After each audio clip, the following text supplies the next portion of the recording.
வாழ்க தமிழகம். பாஜக எனக்கூடிய மதவாத கட்சியிலிருந்து ஒரு தலித் ராஜ்யசபா எம்பியா வந்திருக்காரு. அவர் பேரு சதானந்தன் மாஸ்டர், கேரளா மாநிலம் கண்ணூர் டிஸ்ட்ரிக்ட். இவரோட இளமை பருவத்துல கம்யூனிஸ்ட் கட்சியில் தான் இருக்கிறாரு. பின்னால கம்யூனிஸ்ட் கட்சி தலித் மக்களுக்கு எதிரான கட்சின்னு புரிஞ்சுக்கிட்டு RSS எனக்கூடிய ராஷ்டிரிய சுயம் சேவக் சங்கத்துல வந்து இணைஞ்சு அந்த பணியாற்றுறாரு.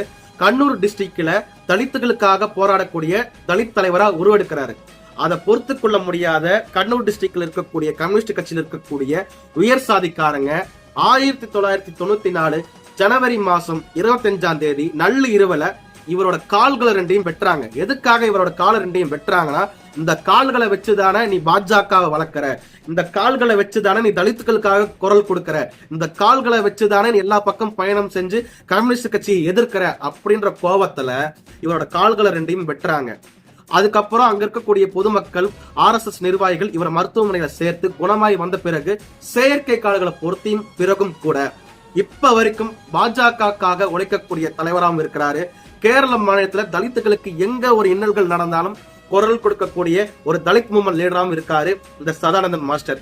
அப்படிப்பட்ட உன்னத தலைவருக்கு தான் பாஜக ராஜ்யசபா MP பதவி கொடுத்து அழகு பார்த்துக்கிட்டு இருக்கு. பாஜக தியாகம் செய்பவர்களுக்கு மட்டும்தான் பதவி கிடைக்கும். திமுக, காங்கிரஸ் மாதிரி வாரிசுகளுக்கும் திருடர்களுக்கும் நக்கி பிழைப்பவர்களுக்கும் பதவி கொடுக்கும் கட்சி பாஜக கிடையாது.